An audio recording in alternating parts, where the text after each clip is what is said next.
ago, Putin was in a very strong position politically, economically. He had the advantages, whereas Donald Trump was a brand new president, was not prepared for the office, and we were not in a good place. Now, 8 years later, Donald Trump shows up with a lot of experience. He inherits a very strong U.S. economy. He has the benefit of 31 allies in NATO, along with the U.S., most of whom recognize the importance of stopping Russia. So he won't have to convince them to do something. And I think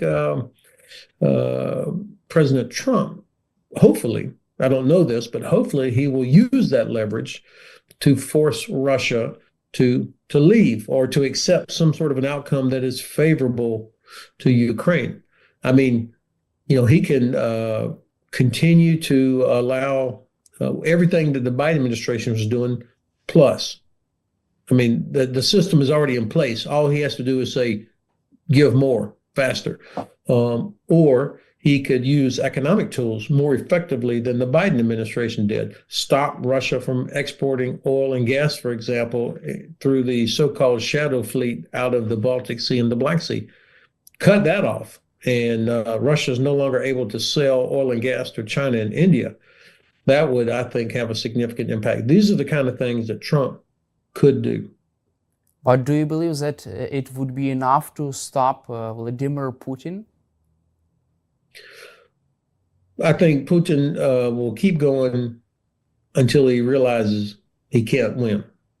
I think right now he still thinks that at some point the Trump administration will accept something less than the outcome that I think you and I both want and that Ukrainians want. Until he sees differently, I think he'll continue because casualties don't mean anything. If the economy of Russia, however, continues to go south, then by the middle or towards the end of this year, I think Putin will start to feel real pressure from inside Russia that he has not had to worry about so far. So I think that's the only thing that will make Putin stop is when he realizes he cannot win. Ukrainian President Volodymyr Zelensky said that the war could be stopped if Ukraine would be provided with bold security guarantees from the United States.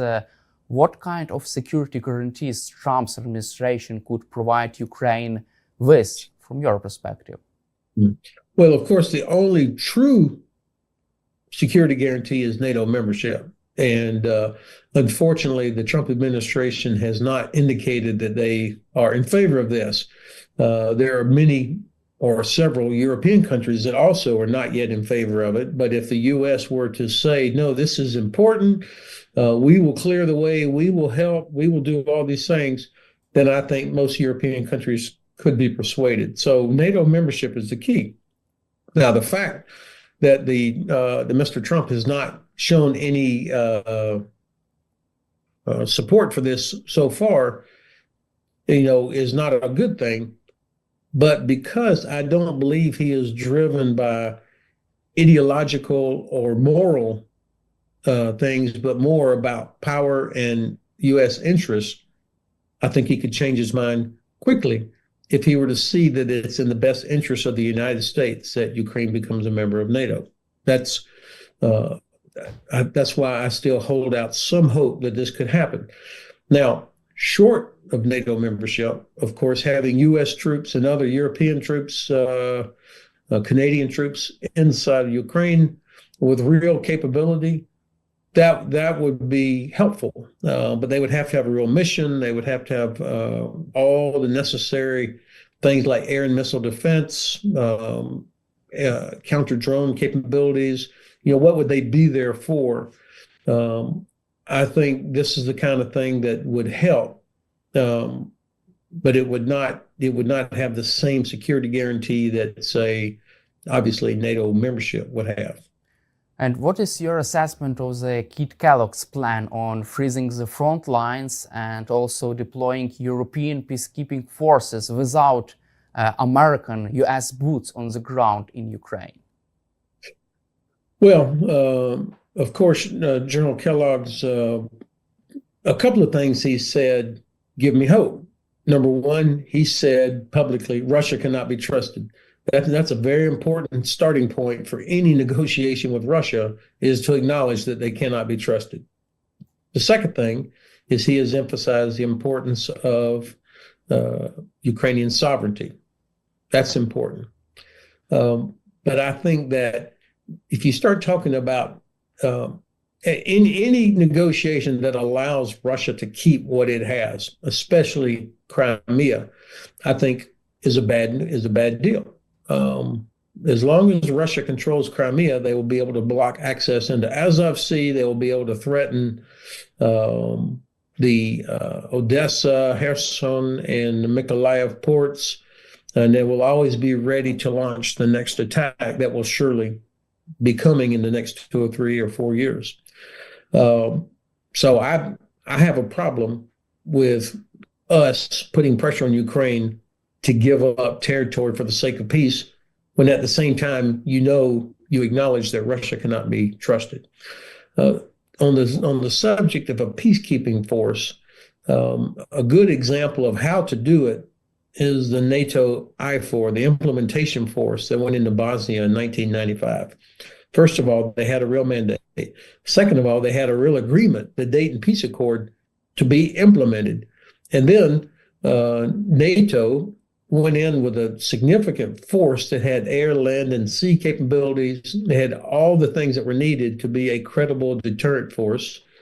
It had a very clear chain of command, and it had rules of engagement that would allow soldiers to defend themselves, to use their weapons where appropriate. So any peacekeeping force has to have all these things. I mean, it has to have counter-drone capability, has to have air and missile defense capability, and it has to be trained and ready to defend itself. Otherwise, it will not be a deterrent, because for sure the Russians on day one will begin to test it, just like they did after the ceasefires of the Minsk agreement, which were obviously a total failure. Do you believe that Russia cannot sustain this war for a long haul if Trump's administration continue to put pressure on Russia, if sanctions are not lifted, and if Ukrainian troops continue to move deep inside the Russian territory, also if Trump provides Ukraine with security guarantees and also with security assistance? I don't know. I would be very skeptical that Russia could keep doing what they're doing today through to the end of 2025. They will find the bodies somewhere, but you can't produce tanks and artillery and replace equipment at the rate that you're losing it, or they can't. And if the U.S. were to and our European allies, by the way, Europe, the good news I'm hearing from European countries is that more and more understand the importance of helping Ukraine. And so I would anticipate that we may start seeing an increase in what some European countries are providing if there's a sense of urgency. But I think many of them also are kind of waiting to see what is the U.S. going to do. So, I mean, only President Zelensky and the Ukrainian government can decide whether or not is it better to keep going or is it better to move towards some kind of negotiated settlement. But if I'm an advisor to the president of Ukraine and I see what I see now, I'm thinking, why would you stop? Are things going to get better? Is security for Ukraine going to get better? Is the future for Ukraine going to improve if you accept a negotiated outcome with Russia in the next few months, unless there are significant security guarantees, real security guarantees of some sort, and a promise of real investment in Ukraine's reconstruction? And I don't think a lot of money is going to come to Ukraine if the big money, I'm talking about big money investors, believe that the war will start again in 2, 3, or 4 years. Also, The Economist and The New York Times have predicted the end of the war in Ukraine